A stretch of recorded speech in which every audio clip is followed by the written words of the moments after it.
you're watching the Top 6 Show, the original multi-club fan channel. Make sure you're following us now on Spotify and Apple Podcast. The link is in the description below. Back to the Top 6 Show. Lots to delve into today. The fallout from Arsenal beating Man City in the Community Shield. We're looking at big transfer stories involving Tyler Adams, Mohamed Kudus, Amrabat, Kane, Lavia, and Maguire. Lots going on there. Neymar putting in transfer requests as well. We also want to know anything you want us to speak about, any talking points you've got, viewers. Member chats and super chats, we will always prioritize. Brilliant panel for you today. Staffy is back representing Man United. Man like Mo is here as the complete neutral, of course, being an Inter fan, to give us his thoughts and feelings. Rory is back again. We're glad to have him back talking Arsenal. And making his debut today, D-Man is here, Newcastle fan. We are going to be having more Newcastle fans on the show this season as, I think we've already concurred that they've taken the top 6 spot off of Spurs already. So there's going to be a lot more of them around. David is joining us soon as well to talk about his Chelsea team and amongst other things. But boys, I wanted to start off with a little bit of football chat. We're going to get to the transfers later, so viewers stay with us, don't go anywhere, hit like buttons and all of that. But Arsenal, they won yesterday, and there was a massive feel-good factor after the game from an Arsenal fan's point of view. There's a lot of confidence circulating now. Now, many Gooners claiming this is gonna be their year. This is a springboard. This is a kind of seismic moment under Mikel Arteta, and a title push, maybe even winning the title, is now on. Rory, what's your take as a Gooner on the significance of winning yesterday? Yeah, I think it's big for us. I think I don't think it's as seismic as some people are making out, right? And it is just a Community Shield or an English Super Cup. But I think the significance is really that most Arsenal fans have believed that we'd be in a title race again next season because there's no reason to think that we wouldn't. I think a lot of other fans had kind of just been given it, it was a one-season wonder, you'll be back scrapping for top 4 next season. And I think yesterday showed that we're going to be right up there again and that we'll be competing with City again. So I think it's more of just reinforcing and confirming that we're not dropping off the pace.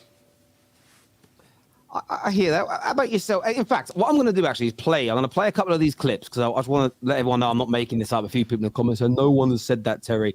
Take a little look at this, boys. When Liverpool were on the up, Man City were like always looking over their shoulder, talking about Liverpool, like saying, who are they buying, what are they doing? Yeah. I feel that they're doing that with us now. If we keep our starting 11 fit, I think we'll win the league. Truly, I think we're winning the league next season. Obviously, Man City, them man got lucky. Next season, watch, Arsenal, we're going to win. Come on, man. I like that. I'm telling you. As you can see, like they're out here, they're confident. That's a couple. I've seen a lot of it on Twitter and social media as well. Staffy, what's your take on that, bro? Do you feel like yesterday tells us anything about the progression of Arsenal, maybe the regression of Man City?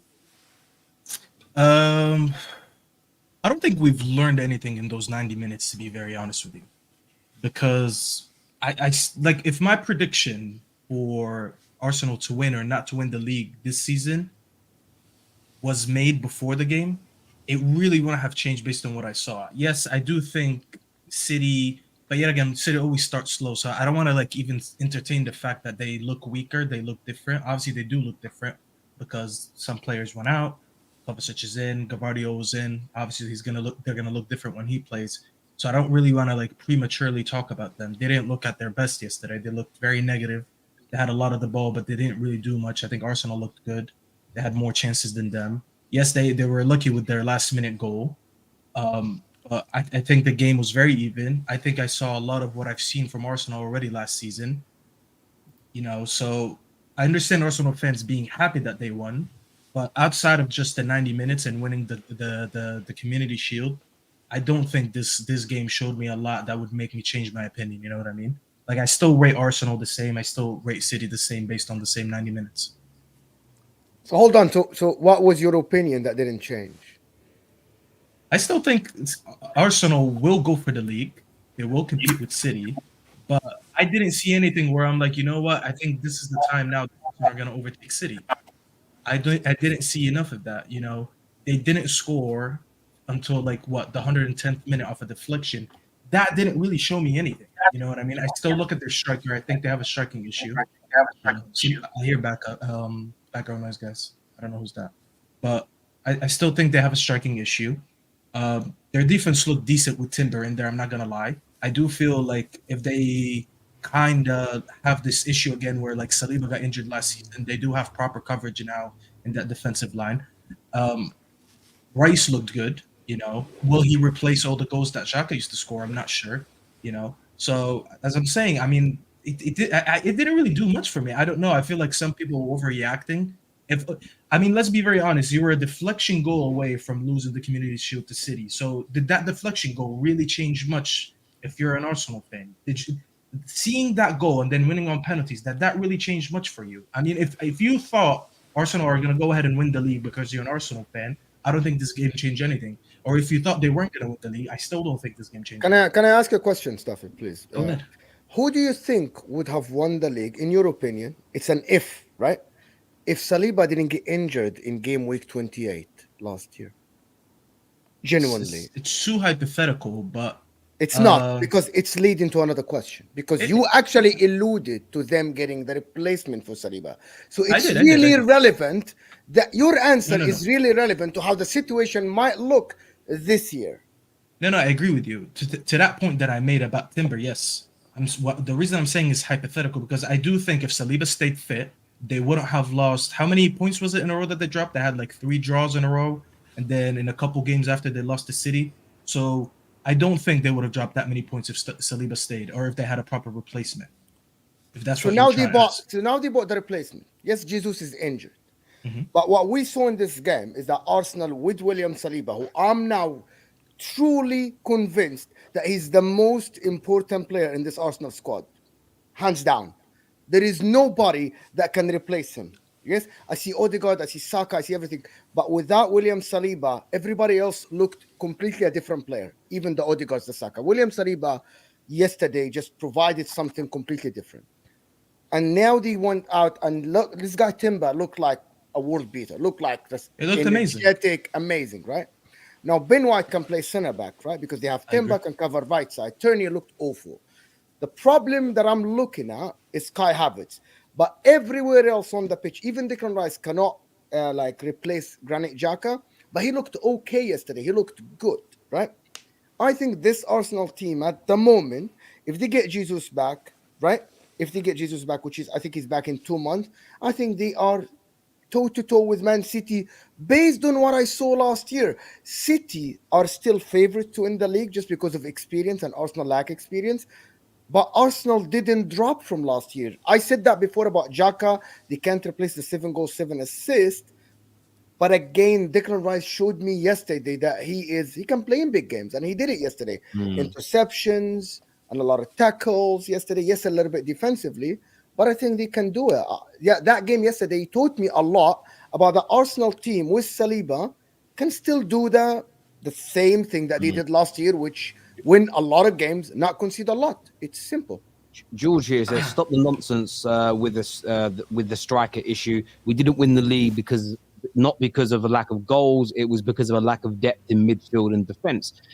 Do you agree with that, Rory? Is that where because I see a lot of people, anyone that rivals and people that don't like Arteta, it's always, well, without a prolific number 9, we're not winning anything. So it's been a bad summer still. That's kind of the rhetoric I see online. Like, what is your take on that, bro? Yeah, I disagree with that. I've said it before. Last season was our highest ever scoring season in the Premier League. Scoring goals wasn't the issue. One issue was that in certain games we didn't have a profile of striker that we needed, which was a big striker to go long to. And probably if there was one specific fixture that we needed that player, it was against Man City. And we saw yesterday, actually, Havertz's finishing wasn't great, but his hold-up play was, and it did offer us an outlet. Saliba went long to him, and Chelsea fans didn't believe that Havertz was capable of good hold-up play because they never had support with him. There was a massive gap between their midfield and Havertz. He was always isolated. Yesterday, we saw Martinelli, Odegaard, Saka getting around him, and it worked. And I don't think we'll see him up top very often at all, but for those specific games against really impressive high-press teams, it was good for us. So, the other thing I'd say, obviously, those 2 fans that we saw don't represent the whole fan base. And I think for a lot of us, I personally still think Man City are favourites. Yesterday confirmed that Arsenal definitely can win the league. I'd say it's probably 60% City, 30% Arsenal, and 10% everyone else at this point. But the performance was more important than the result. The fact that we went toe-to-toe with them, it took a very, very quality goal from Palmer to put them up. It took a deflected goal from us to equalise. And there weren't that many good opportunities in between all of that. It showed that, yeah, we will go toe-to-toe with them in terms of performance as well as points. I hear you there. AA with a super chat for you, Rory. Says, big up Rory and the panel. Rory, should we go with Kai up top against Nottingham Forest? No, he doesn't need to be there for that. I would put Eddie or probably Trossard up top for me in that game. But I feel like for us, the midfield is really important for different games. So against City, it was Partey, Rice, and Ødegaard. And you're right in that Rice might not offer the same amount of goals that Xhaka used to. So in games like against Forest, I'd probably play Kai Havertz as that left-sided 8 and then just have one of either Rice or Partey. I don't think you need both of them against a Forest. So yeah, I would drag Kai Havertz back down from number 9 into the midfield. And we're not that far away from Jesus either. I think he's actually only 3 or 4 weeks out. So I actually don't see Havertz at all with any spot on this Arsenal team. The body language yesterday, he's too lazy. I think people say, oh yeah, he runs to press. He press very lazy. The hold-up play, people are like, just like, oh, the hold-up play was good. It was just all right. It was okay. He's a big guy, put the ball down and missed the pass after. Like, he'll put the ball down and just do a missed pass. Like, he wasn't effective yesterday. And I said down the reaction yesterday, I think Kai Havertz's best isn't good enough for Arsenal Football Club at the moment. I was gonna say I've seen that Havertz performance 7-8 times last year. And the same fans who yesterday were saying it was great hold-up play, but the same fans saying he was ineffective and did nothing. So I'm very confused as to what great hold-up play is, if that's what we're calling it. Because I can't remember him holding the ball and turning anybody. All I remember him is him taking a touch and then passing backwards. Which is there was definitely one example. There was one example I tweeted about where Saliba went long, Havertz won it in front of Stones, I think, turned out and played it into Martinelli. And Martinelli, I thought, had a rusty game. And another day, that could lead to something. It might also be that, honestly, Arsenal fans have just been desperate for anyone that can hold the ball up when we go long. So having someone that can do it once a game is refreshing. So, but again, last year when Jesus started, I thought he was actually quite good at holding the ball up.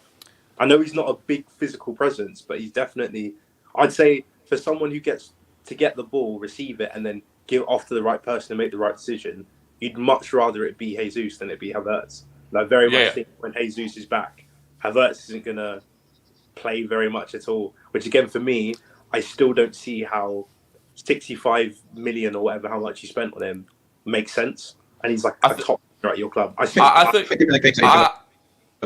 think predominantly, he's going to play in the midfield.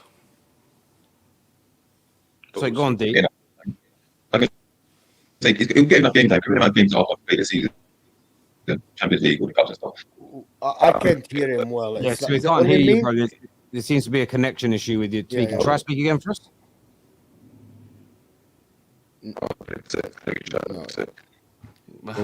We'll come back. We'll come back to D. We'll come back to D in a minute. There's some super chats that have come in here. First one says Kai stalled 3 of your counters and won 1 aerial duel, is what Francis says here. All this BS about Arsenal needing a number 9 to win the league over City. Meanwhile, City only scored 6 more goals than Arsenal. That's not what I said, though. I said they have a striker issue because their main striker is out. And then we saw Kai Havertz play in the striker position yesterday, and he didn't look good. Now, I don't know how long Jesus is out for, but if he's out for the first 3-4 games, that's 3-4 games that you can start slower than you did last season, because we all know you started the season magnificent last season. I think they won every game until they came to Old Trafford, and I forgot what game they played us, but they started the season amazing. And I do remember Jesus started the season very well. So when I say they have a current striker issue, it's because your main striker is out, and your backup is either Havertz or Nketiah that most of us don't rate. So I think I'm being very objective about this. I don't see. Yeah, the but issue nowadays, in Stuffy, this they have Trossard, who's more integrated in the squad. You know what I mean? Like to me, he would be the and main also their replacement. first. Like I'm actually being objective. Their first 3 games are winnable with Eddie Nketiah there. Like it's just as simple as that. It's Forest, Crystal Palace, and Fulham. 2 of them are home. I think they can cope with anyone. If you play forward for them at that game, Stuffy will score a couple of goals. It's fine. It's not going to be a big. I'm a decent striker, you know. Okay, Don't make me yeah, that's why I said that. So just want to check D's mic again. Yeah, can't hear you at all, bro. But now there's no sound. No, not right now. Try what we'll do. We'll kick you out of the studio. It says kick from studio, and then try come back in, bro. It's not me literally kicking you out. It's literally what StreamYard calls it. This is calling you out, Mo. It says, Mo, tell your team to cough up the 50 million for Balogun. You guys signed Onana on a free and sold him to Man United for around the same. Hashtag don't be cheap, Mo. Don't be cheap. Me. I don't run the club. If it was me, Balogun for me is worth 25 million max for me. The guy played in the French league. I never seen the guy play football. I watched a couple of clips. He's good, all right. But he isn't, like for me, he isn't worth more than 25 million. They won, if Hojlund is worth 72 million, you got fleeced, bro. So I don't want to get fleeced as well. I'm all right. Oh, we didn't get fleeced. What, he's going to bang goals in next year? What are you talking about? Okay, I agree. Listen, I'm going to say that again, right? There are evidence isn't there that much that he will bang 25 goals. Like when Man City bought Haaland, there was evidence. Hojlund looks good, have potential, right? You paid for potential. That means you paid for hope to develop. You paid for like future. But there are no evidence that Hojlund will score 25 goals in the league. This is like Arsenal. Arsenal paid 65 million for Havertz, right? They paid that based on the fact that they think that Arteta can bring the Leverkusen form back again. But based on the last 3 years, there was no justification of paying Chelsea kind of close to the same amount of money they paid for this guy when he was good at Leverkusen. There was no evidence for that. Yeah, but fleeced, Mo, you could say that we overpaid, and I think most Man United fans have already agreed that we overpaid. But to say fleeced is like you promised me a PS5 and then you just sent me like a PS1 in the box, you know, and I can't return it now. That's calling. That's what fleeced is, you know. He's not gonna be bad. I think as well. Look, there's countless examples in recent years of waiting. Once upon a time, Ben White was never worth anywhere near 50 million. Once upon a time, Arsenal were laughed at for spending 35. I think it was on Gabriel as an example, and they've been brilliant for them. And I think all of our clubs have probably got examples of players we've invested in. Everyone's gone, why are you spending? I remember when everyone laughed at 50 million for Bruno Fernandes. That's works out all right. Now, there are bad examples as well, of course, but I'm going to say we got fleeced if in 2 or 3 years' time he's like Anthony Martial, unsellable. Nobody in Europe wants him. Then I'll say we got fleeced. But if he starts scoring goals and delivers and helps us win trophies, then you'll look back and say absolutely not. Like, in my opinion, I get where you're coming from, but you just don't know until they've delivered. Thank you. Thank you. But yeah, I don't think we've been fleeced as of right now. Speaking of Man United, we're going to come back to Arsenal a little bit later with some transfer stories. We're going to talk Chelsea. We're going to speak to some others. Man United, £30 million bid is in for Maguire. David, talk to me. Should Man United accept it, or do you think Maguire is worth more than the £30 million that's been offered for him? Who offered 30 mil? Who? West Ham. They are West Ham. They've been putting transfers on forums, so that makes perfect sense. They're lost. They are lost. 30 mil. I would have said 10 mil max. 30 mil if it was Maguire McTominay package. By all means, I get 30 Stop it. Conor Gallagher for 40 million, and you want Scott McTominay and Maguire for what? What'd you say? 30 million? Scott McTominay and Harry Maguire have not shown anything in the past 2 years. McTominay's not better than Conor Gallagher. Or warrant anything. Scott McTominay is not better than Conor Gallagher. You're smoking, bro. You're smoking. What has Conor Gallagher? You know what, Staffy? David, I'm going to blow your mind. Have the argument, but David, I'll blow your mind. What they're looking at doing is a £60 million double deal for both. That is, they're lost. Bro, Man United, if you actually go on transfermarket.co.uk and look at our outgoing sales for the past 10 years, right? Barring when we sold Di Maria and when we sold Lukaku, we scrape 10 to 20 million a year in. Like, we just don't sell. We never sell players for money. If we could sell those two for 60 million, I don't know. That part of me just feels all warm and cuddly inside, because honestly, at this time last year, I'd have taken 5 million each just to get them out of the football club. It's what we can then reinvest in. But yeah, listen, for me, I don't know about you, Staffy. They deserve relegation for that. Their last relegation. Well, no, for me, I'm saying this. I think Man United should build David Moyes a statue, because it's impeccable, because it's going to lead to us being able to buy Amrabat, who is top class, and maybe even another player, maybe another striker, maybe another goal scorer that plays in North London. Maybe a defender. Like, it's amazing. I can't believe. I think Moisey is so desperate for Man United to love him again. I don't know why. He's going to do us a turn here. But we can't say. I know that some Man United fans say, no, we should get 40 million each, 45 million each. What? Like, I feel like we don't want a chance. Don't burn the deal. Get it done. Get them out. Get them moved on. 60 million for the two of them. I think it's a bargain. I think it's not a bargain for us. I think it's a no-brainer for us, Staffy. What do you reckon? I mean, it's a package deal. When you ever go to the store and, like, if you get one product alone, it's like, I don't know, 10 pounds. But if you get two together, it's like 15 pounds. It's because it's convenient. It's easy. You got to package together, and it makes the transaction a lot quicker. And this is basically what's going on right now. Because if we try to sell Scott alone, then we try to sell Maguire alone, yeah, you could argue that you could get like an extra 5 million here and there, but it's not really written, like it's not guaranteed. But you have a club that's coming in for both of them. And to be very honest, after what I saw from Maguire yesterday, I just feel bad for the guy. I don't even want to slander him. Like, I actually don't want to slander him anymore. I just feel bad for him. I feel like he has the worst support cast around him. If I'm doing something so bad, I would love Mo as an example to come to be like, yo, stop, listen. You just need to cut out what you're doing. Stop doing what you're doing. Did you just say that you're getting underpaid? By 5? Did you just say? Did you guys hear that? He said that we could have gotten more money if we sold them separately. If you sell them separately, no. If you sell them separately, you can argue that you could get more money. What's so funny about it? If you sell them separately, you can argue that you could get more money. But the fact that West Ham are in for both of them, we're not gonna get the market value. Take the deal and run. You know what I mean? They might not be here tomorrow, but I agree. bro. But I agree with it. Someone might come back to their senses. No, but I agree with it. That's what I'm saying. Okay. If we can sit here and argue that we could have sold them for a little bit more if the deal was separate, but as a package deal going to one club for the convenience that West Ham are doing for us right now, I would take that price. The only issue was always gonna be Maguire's salary. So once they get that settled, I don't care. 30 million is better than the 20 million that they offered last week, and it just shows me that they really want him. So I would take the deal anyway. You said no to 20 million. Yeah, we turned down 20 million. 20 million, yeah? Yeah, we rejected 20 million. Oh, come on. Dave, they turned out to be right. Because West Ham came with more money. They came back with more money, bro. Man United doing good business is weird. Do you know what you said, though, Staffy, about Maguire having to leave? It's true. He was being booed at a friendly yesterday. I feel like his relationship, and like you said, support group around him outside of Man United are terrible. Just like Paul Pogba's were. Now, Pogba was a vastly superior footballer. But some of the things him and his team did in pre-seasons especially, it was almost a case of you're just not helping yourself. Like, it always hurt.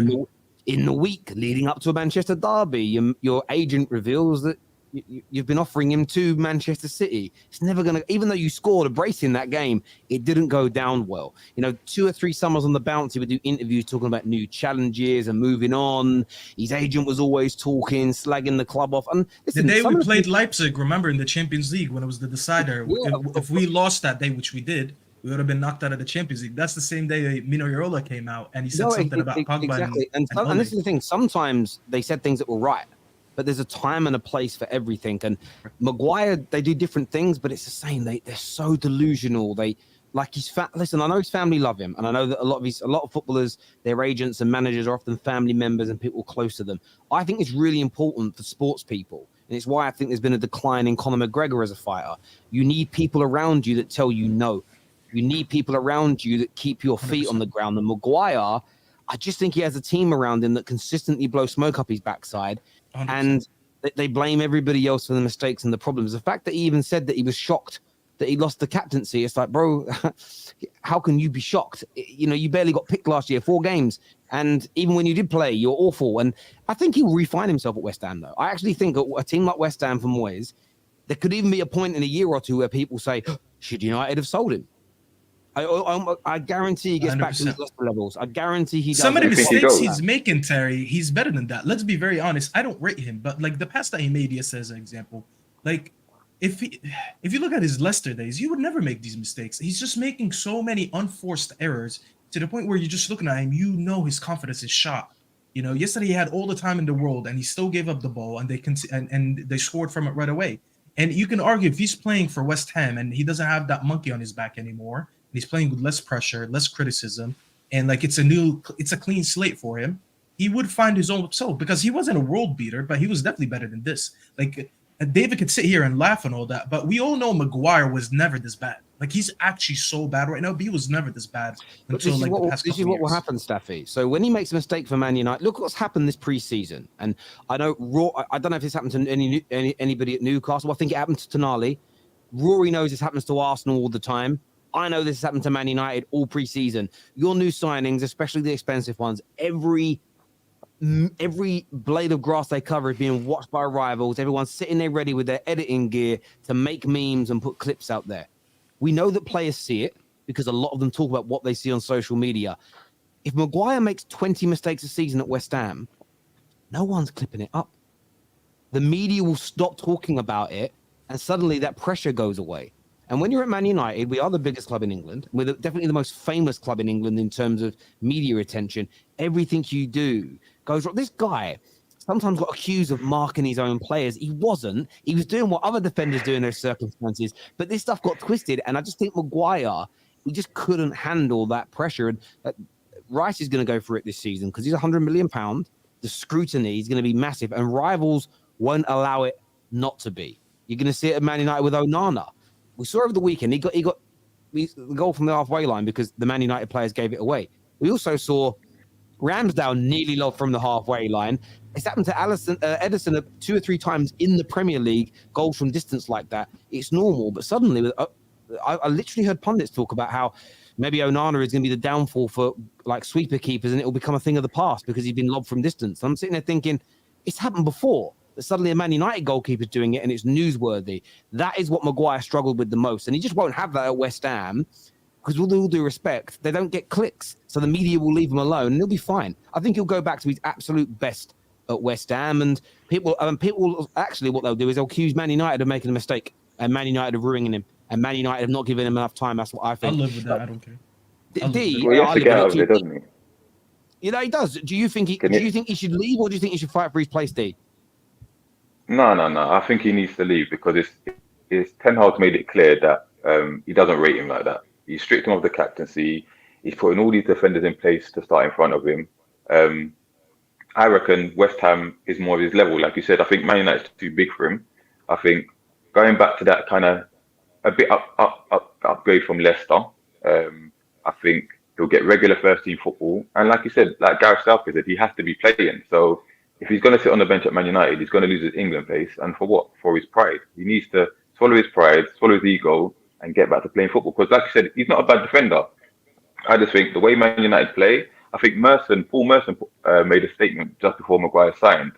And he said he's going to get found out. Because at Leicester, you know, where they drop deep, I can bring the ball out. With Man United, balls are going to go behind him. He's going to get caught for pace. He's going to get found out.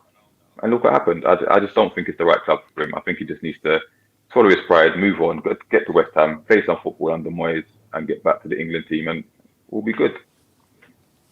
Mate, couldn't agree with you more. LJ here says, David, stop smiling. Hashtag the fridge to the bridge. That would have been amazing. It would have been, but it didn't happen, unfortunately. Obviously, if these deals go through, United are likely to close the deal for Amrabat. There's talk of Bayern Munich and Juve kind of sniffing around him. You confident, Staffy, that United will get Amrabat over the line and kind of complete the midfield rebuild? I think he's set on coming to United anyways, so I'm not really worried by that. We've been serious about him. He's been serious about us, so I don't really what's Juventus going to do? They don't even have money like that, so what are they going to do? They're going to come in and offer like an extra 10, 20 million? What's going to happen with that? No, I don't see anything happening. I still think he joins us. No, I Especially do, with the I do. Fred and Dunny deals getting done soon. I think it's only a matter of time. Yeah, I think what's great as a United fan is that dead wood leaving. So Maguire, McTominay, Fred, Donny. The only thing I'm upset about is that we can't get rid of Martial, and it's because nobody, literally, there's not been a single club in world football, not in China, not in Saudi, not in the Conference League. No one has come in and said we're interested in properly interested in signing him. And it's sad. Martial FC are in. Again, I'll call them out because they're not Man United fans. They are in mourning today. They're absolutely, because a lot of them still believe he can turn it round. And I don't know, man. Honestly, it's isn't there space for him in the cup competitions? Can't you play in your league cups, your FA cups? Not much strain on the body. Honestly, bro, he needs to be fit first. Bro, if there's a really strong wind, if there's a really strong breeze, a gal force wind, there's a chance something breaks. He is so fragile. He's like a candle in the wind. Honest to God, he hasn't played a single minute in preseason, and he's been injured since the Fulham game. Was it Fulham that we played on the last? I think it was Fulham. He injured himself in the end of season speech, like walking, and couldn't play in the FA Cup final. I rated him as a young talent. He never pushed on, and for me, as long as he'll play a few minutes, and he's okay. He's okay, but. Yeah, he's the only one that I'm gutted that we're not able to move on this summer. But a lot of deadwoods going. I'm excited about Man United's forthcoming season. Breaking news: United in for Lavia. Who said that? Who said that? As in, I know. DeWitt has put it in here, but what journalist has said that? Because I read it the other day, but nothing has tried. It'd be nice if we were, but I don't think we are. Speaking of Lavia, though. I know there's no Liverpool fans on, Rory, but I need to throw this to you first, bro. So Liverpool fans were one of the most vocal attacking Arsenal earlier on this summer with the whole just pay the asking price for Declan Rice. Yep. Fast forward 9 weeks, they've just put their third bid in for Lavia, their number one midfield target to replace Fabio, and their third bid is still 5 million short of the asking price, which Southampton have rejected. What are FSG trying to do to Liverpool and Jurgen Klopp's season? Ruin it. I don't really understand what they're doing because they've got a free run at him right now. They know what the asking price is and they know Southampton aren't going to budge.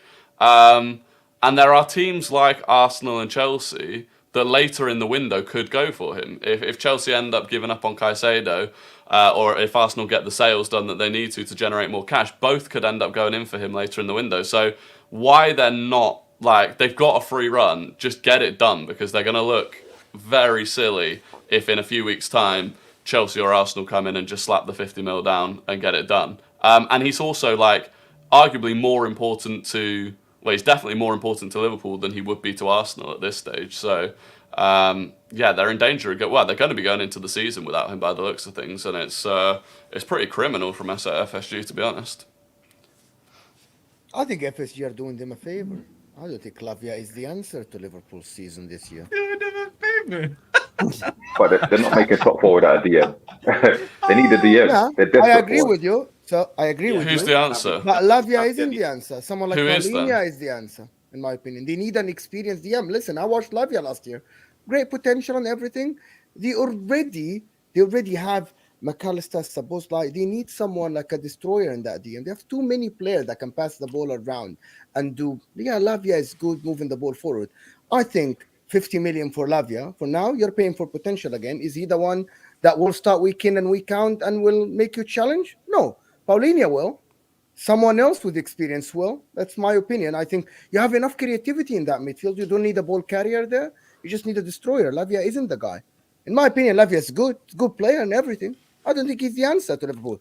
I can imagine a midfield with Lavia, Trent inverting, McAllister and Szoboszlai getting run over from big teams.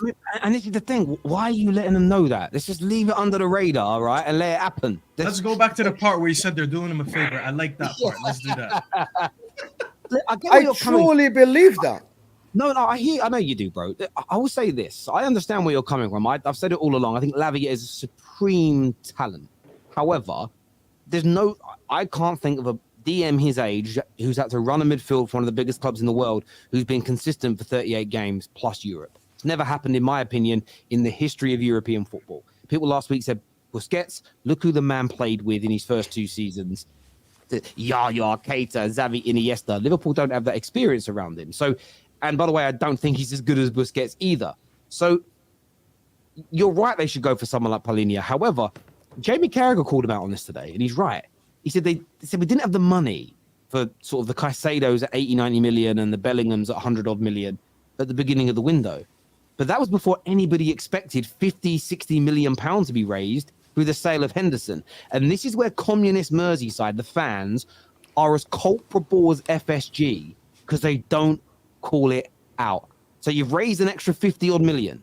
You didn't quite have enough of those players a few weeks ago. You sell 50 odd million pounds worth of assets. All the cash comes to you, but you're not now going for anybody else on top of it.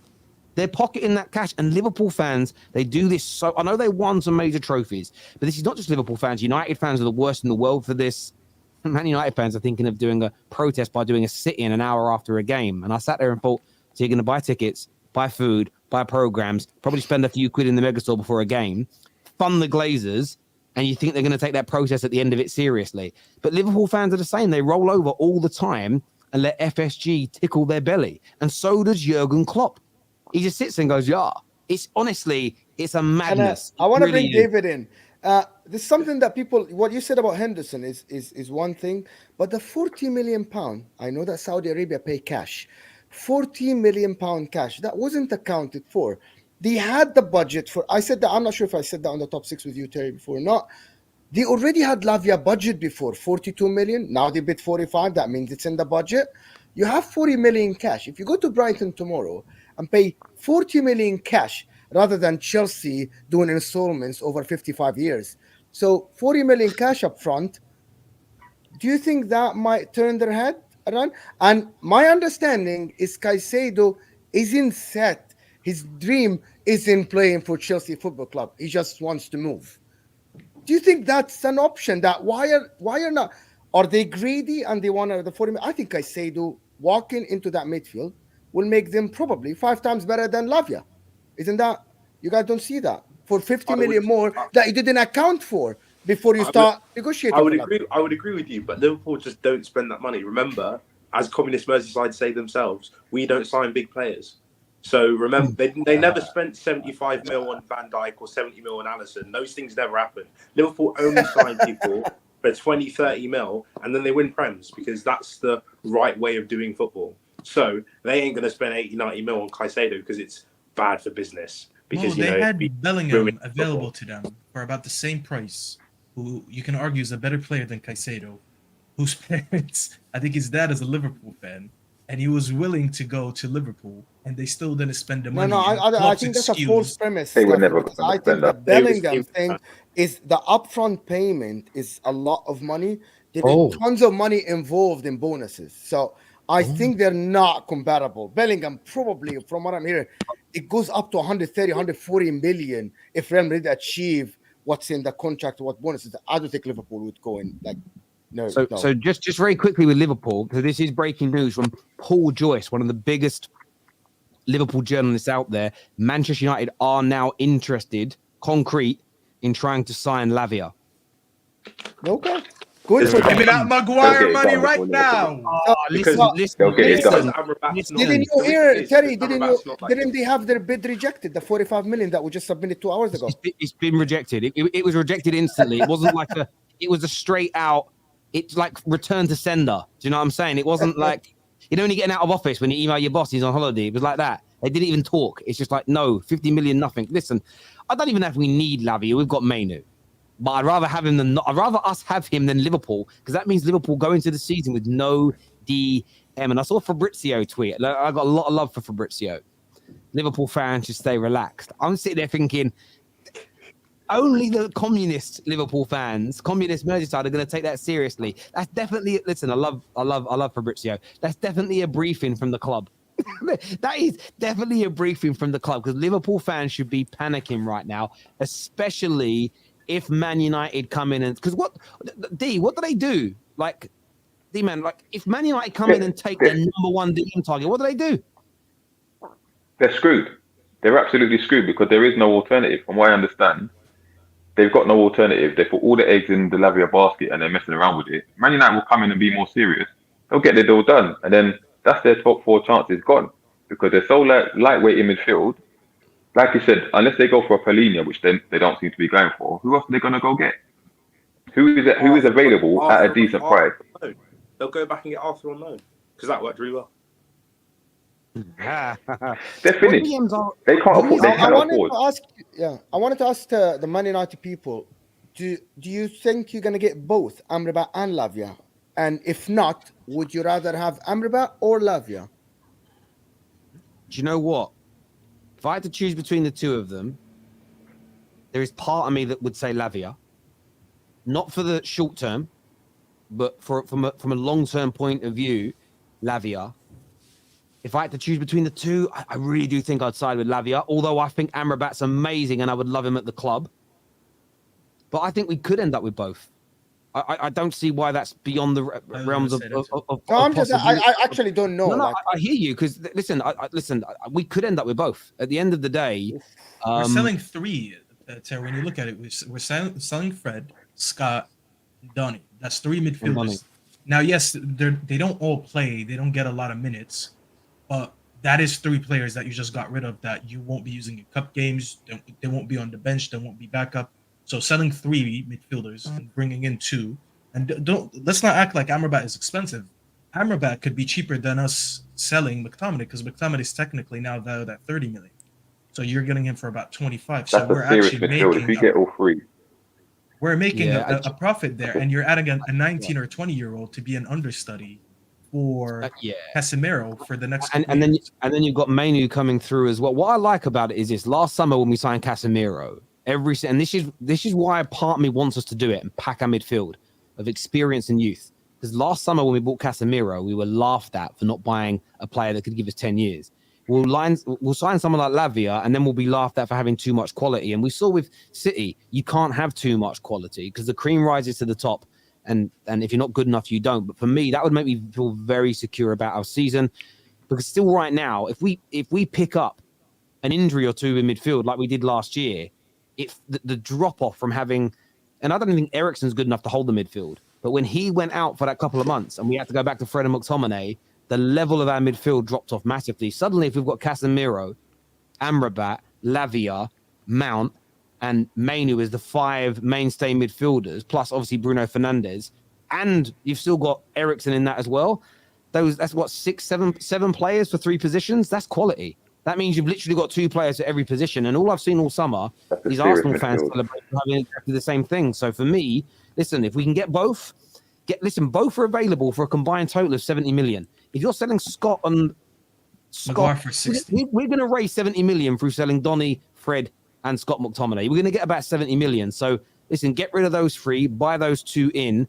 That's such an upgrade of that midfield. It's unbelievable. So, I think if you get both, that means you're not getting the guy that will might win you the league, in my opinion. Not this year. Maybe you'll get Harry him Kane, next year. Yes, of course. No, that's true. Look, I'd love us to go and get Harry Kane, but if you actually read Ornstein's situation today, Bayern Munich have rejected the bid, and they said it's 25 million short, and it was about 100 million in totality.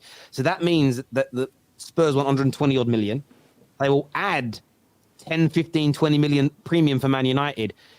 That's double the cost of those 2 midfield players. I just don't think we have. If it is really as high as 130, 140 for us, we ain't got that.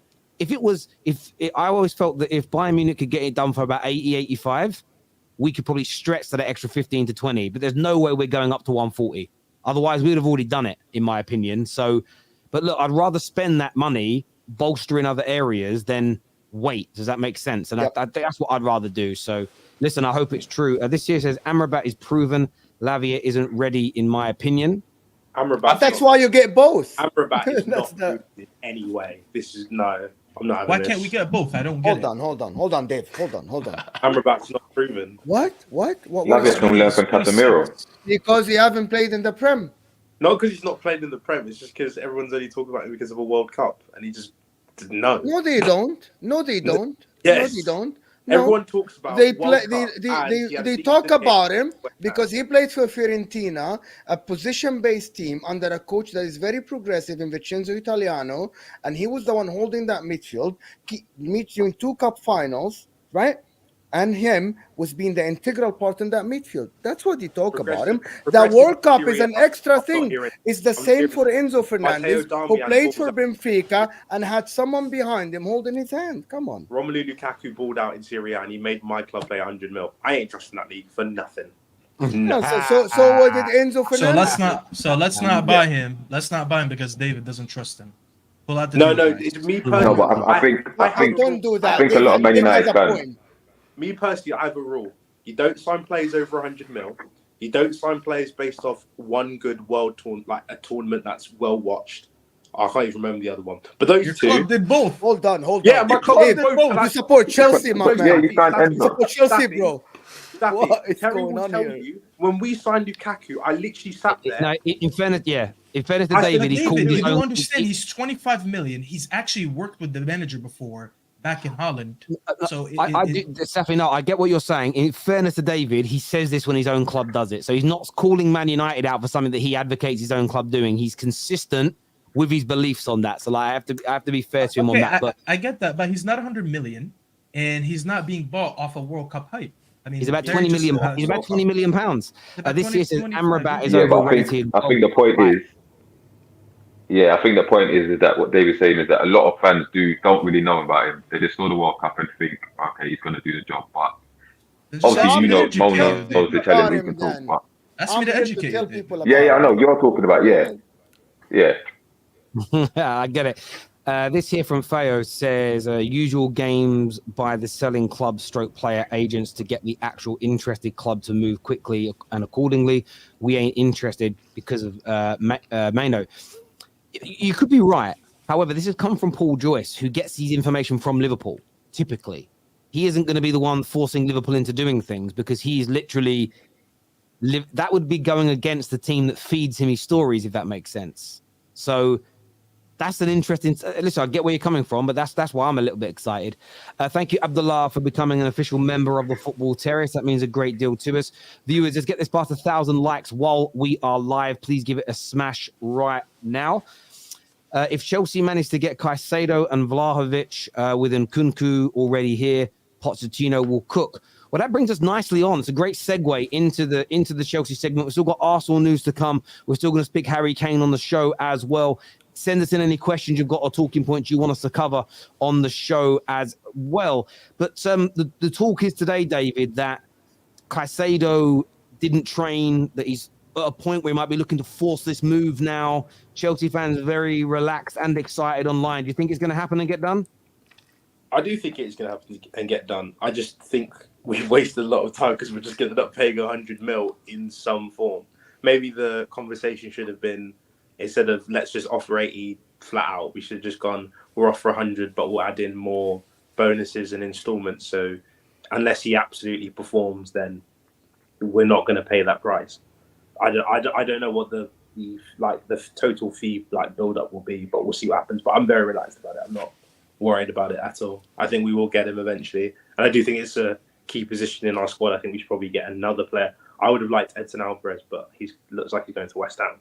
But there's definitely other players who can do that role. But Caicedo is number one. So. Can you go to the season with only Caicedo now? No, that's what I'd like. I would personally get another one. But well, the other deal that you're looking at is it's reported that Chelsea have agreed personal terms with Tyler Adams and £20 million to bring him in, and it won't impact the Caicedo deal. I mean, I saw your face there, Rory. You look like you just smelt a fart. Do you not think that's a good move from Chelsea to go for Tyler Adams? I don't think it's an ambitious move, and I think with the lack of midfield depth that they've got, it's just like that for a team where I keep hearing from Chelsea fans that they're going to be straight back to competing for the top four. Tyler Adams isn't a player that competes for the top four, and as it stands, he would start for Chelsea. So he wouldn't start for Chelsea, not a chance. Well, who does right now? They will get He wouldn't Caicedo as well. He wouldn't start ahead of Conor Gallagher, and I don't even like Gallagher. Right, well, I would start him ahead of Conor Gallagher. But right now, without Caicedo... You know what? There's an argument. Who starts? Poch wouldn't. Poch won't. Poch just won't. So who does? Without Caicedo, who starts in that midfield? Right now, our starting midfield is Enzo, Santos, or Gallagher, and Nkunku. That would be the starting three. And Kunku's But out for 2 Santos- months. He's apparently. injured. But Santos is so unproven. Yes, he looks like a good player, but he's so unproven. You can't go into a season with it just being Santos. To me, And I'd And rather. Kunku's out for 2 While he's months. out. Yeah, he's out injured. So who's playing for him? Is he out? He's not out. I don't think he's out for 2 months. I think it's like 2 or 3 weeks. No, I the saw some reports Chelsea actually came pages out saying today today 2 saying months. that he's Is it 2 out, months? Yeah, it's longer. Yeah. than that. MCL, yeah. Yeah. If so, we're in even more trouble than I think we are. That's what I'm We saying. need to sign more people. No, the thing is, I'm not a Chelsea fan. Saying Yeah, Adam. we're going to be top 4. I firmly believe, as of today, we're in 7th, like a strong 7th. Like we still need to sign a lot of players. To me, like I looked at our squad. We went into the summer series, and I looked at it and said, "This stinks right now. This really does." And yeah, Jackson's looked a lot better than people thought he would do, and Matson's coming in. He's looked pretty good, and we still got a decent back 4. But I still have Kepa in goal, and if it's not Kepa, I hope it's not Kepa because I would like Robert Sanchez in goal. He's 6'6", so at least he won't get beaten because he's got tiny arms. Like this is currently what I'm dealing with. Like I've got to just nullify the bad points of my squad before I look at the good points. So I actually think Tyler Adams is perfect player. I think he's Value of their fine. money. I have an I absolutely think his numbers exceed Caicedo in the defensive action. Maybe he's not as good as Caicedo going forward. He played for a shit team last year under the American guy that doesn't know how to coach football. He should be coaching American football instead. And he was actually the only problem with Tyler Adams is his injury record. I've seen a lot of players that had terrible injury record, and then they go to a club that manages them well, manage their minutes, and they complete the whole season. I think Tyler Adams for 20 million is a fantastic value for money. What are you guys talking about? People don't watch Leeds then. Did you watch him at RB Leipzig? He's a breaker in the midfield. Come on. Before he came out of Leipzig, people were talking about, he'd be quite a good signing for Liverpool, like a AC Milan or an Inter Milan. He just happened to go to Leeds because I think he for the American guy, yes. Yeah, loads of the American boys from the Leipzig team went over. McKennie went from Juventus just because of the American coach, and he was in talk to go to somewhere else in Spain, I think, like Villarreal, and he went to Leeds. That got relegated. I don't think Adams is a bad player. I just think he'll need time to integrate. Same with Caicedo. Hence why I don't think he'd start straight away. But I think people just say so. People want to praise Lavia because he came from Manchester City Academy, played in a terrible Southampton team, got relegated. But Tyler Adams, who played for RB Leipzig, challenged for the league with them, plays for the American national team, have more experience, played for a Leeds team that finished above Southampton, is terrible for 20 million, but Lavia for 50 million. Tyler Adams 24. Lavia is 19 years old, 50 million. Lavia's ceiling is higher though, Mo. You got to understand. Because of what? Why are you saying that? Because of what? When you see a younger player, how old is Tyler Adams? 24. 24. Okay, so he's about 5 years older than him?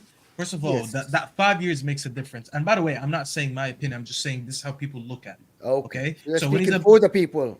No, I'm just saying when he's about 5 years younger and people have seen his potential, seeing that he's a Manchester City Academy, and we know the result of a lot of players that came outside the Manchester City Academy. They've seen how he played in that Southampton midfield. Yes, they got relegated, but they didn't get. So was he a world because beater of then? him. Did he I'm not saying save he's a them world from beater, but this is why I relegation? said they think he has a higher ceiling. And when you look at players like that, you think, okay, he potentially has a higher ceiling than someone like Tyler Adams, then I'll pay more money for. It's just a simple. Salzburg, Leipzig's academy is no slouch. Listen, I like Lavia, but 50 million for a 19-year-old for a ceiling, or you get 20. Chelsea at the moment need a DM, someone to play behind Enzo, like the guy that played for Benfica that made Enzo look like a world beater in the Champions League, right? They go for a Tyler Adams for 20 million, that even if it goes wrong, who cares? You know what I mean? Just sell him for 10. Or you go for a Lavia 50 million, not ready today. They already have 25 youngsters already that they paid millions for them. They go for another youngster that is not ready, and now Caicedo gets injured, they struggle. There's no experience in that midfield. I think Tyler Adams makes for Chelsea Football Club, it makes more sense. For Manchester United, no, it doesn't, because they have a Casemiro, they have Eriksen, they have Bruno, they have Mount. But for Chelsea Football Club, I think Tyler Adams makes a lot of sense for them. So beggars can't be choosers. Is that what you're saying? think so. Look, again, I think he's a talented player. The injury record would be a concern, but I think at £20 million, it's very, very low risk. That's what I would say. You're not sort of investing 60, 70, 80 plus million pounds in him. And again, we're talking about World Cup hype. During the World Cup, everyone was hyping this kid up. During the World Cup, especially when they played England and did well, there was a lot of buzz around this kid. So yeah, I am intriguing to see. Are you not worried though, from a Chelsea point of view, there's an element here of buying a top American player, your ownership, sponsors, commerciality? Do you know what? Do you think there's a little bit of that involved here? They need a new Captain America. It's obvious. It's 20 mil. It's 20 mil. It's not 55 for Pulisic, which was, God, how? Jesus Christ, that's bad. Yeah, no, it's just 20 mil. It's 20 mil. We're spending 20 mil on some random kids coming out of Brazil. It's not the end of the world. So for 20 mil, I'd take him at Newcastle. You got Tonali. You don't need that garbage. With 20 mil, I'll take him on my five-a-side team. All right. we know how you roll, Rich Mo over there. Do you know what I mean? It's £20 million for his fight.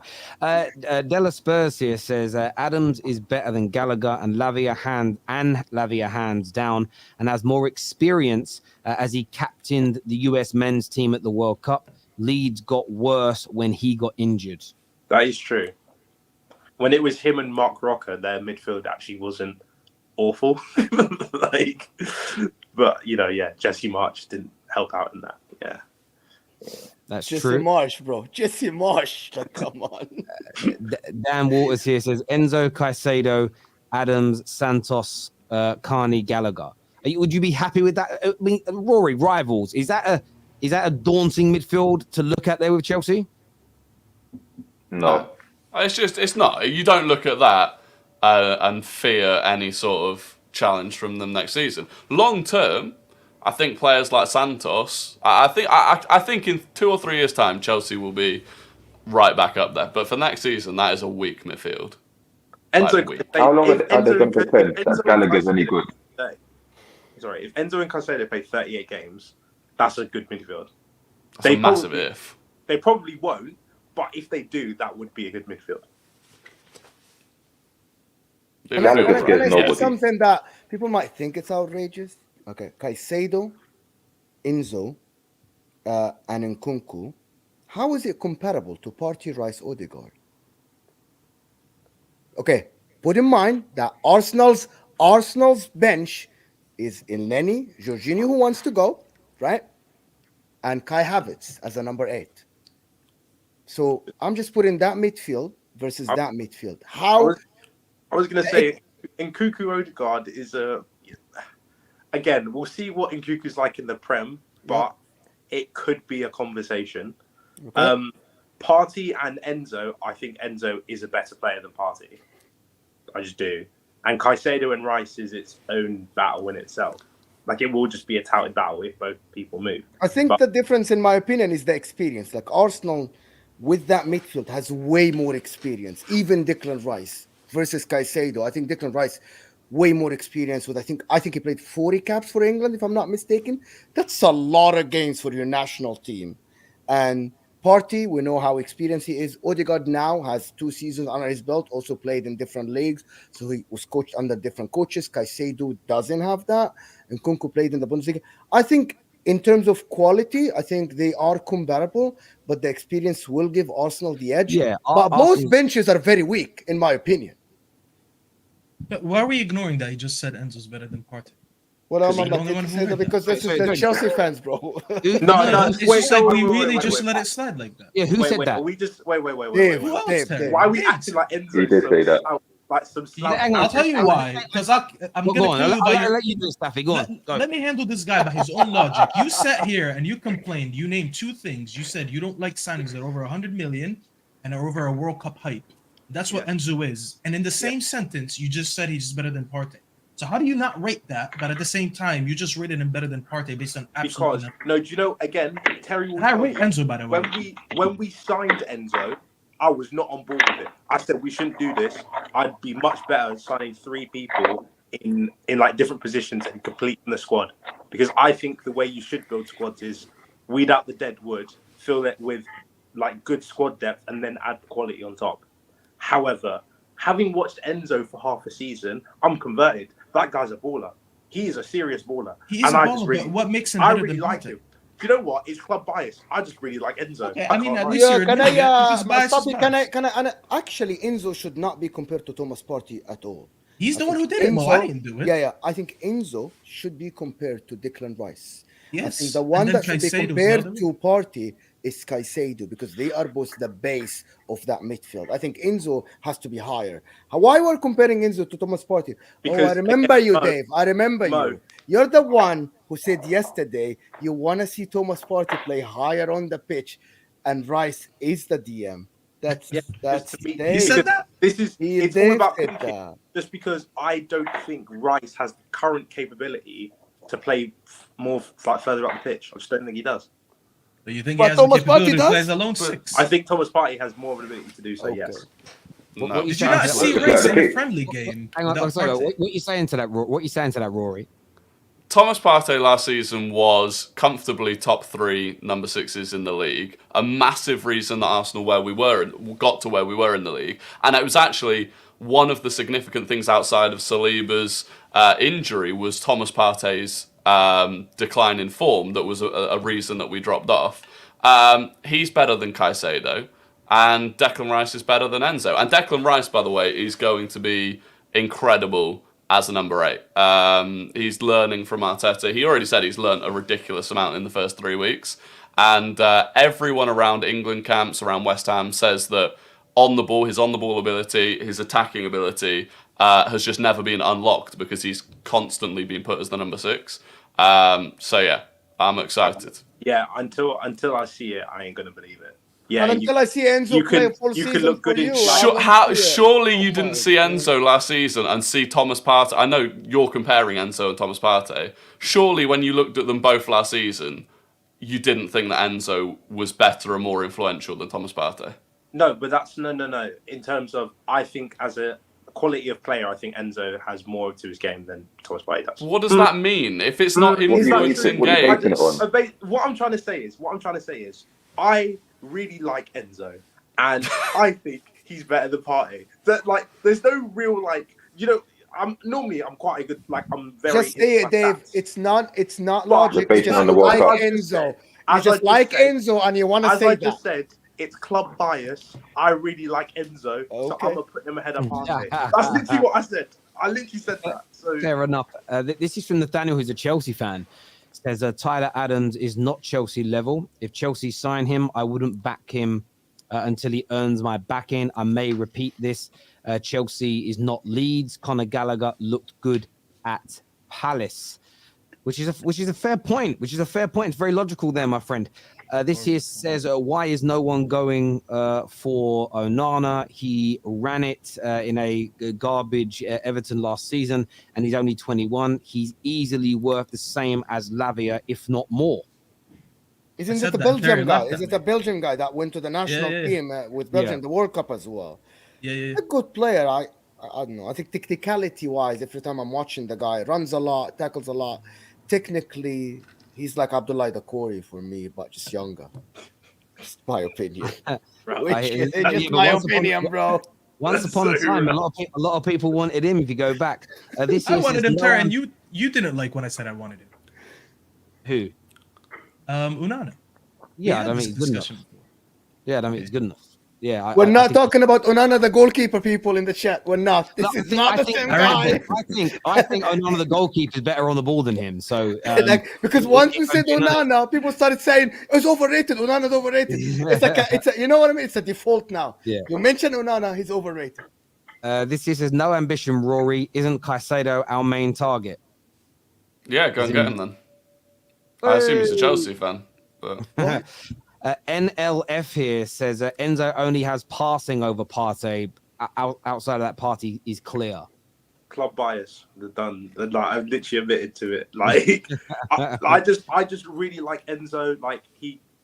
Again, we had such a bad squad last year, so it's kind of hard to quantify how good he was, because realistically, most of the things he didn't lead to anything. But yeah, when you look at what he did, it's like if someone is competent up front, this guy's getting so many assists because the ball, the ball playing level is there. it's there. Do you know what it reminds me of, right? And I'm not comparing their ability, but it's like Arsenal 3 years ago. Arsenal fans loved Kieran Tierney. He was the best left back in the league, and you would never see him leave our squad because we loved him so much. But it was just because he was the only shining light in a dim, glim squad. And I feel like Enzo is a very good player, but I feel like that's what he is to you. He's like, last season, the one glimmer of hope you had was Enzo, and so I'm clutched not like on most Arsenal fans where Kieran Tierney's the best left back in the world. I always heard Arsenal fans last year say that Partey is better than Rodri, but they were the same ones who said he's not that good. Get him sold to Saudi Arabia. So I don't take Arsenal fans' words like very seriously. You don't take them seriously. That's what you want to say. You don't take Arsenal. Yeah. That's exactly what you wanted to say. They're okay. In terms of club level, Liverpool is number one in terms of who I love to see do badly, but Arsenal's definitely second. Definitely second. This Chelsea power here, one of our members, says that Chelsea lad, talking about you, Rory, just splashed 65 million on a washed up Kai Havertz. Shut up. He's a bit cocky. He's talking about Rory. Yeah. I didn't. I didn't personally splash that money, but yeah. Look, it's good depth, isn't it? But did you defend it though, Rory? Did you defend it? Did you defend the signing? Kind of. Only out of sheer faith in Arteta. I do think I don't like that we spent that much money on him, especially paying that much money to Chelsea. But I don't want to. I learned from the Jorginho signing not to react really badly to a signing until I actually see how it goes. So that makes sense. I'm still on the fence.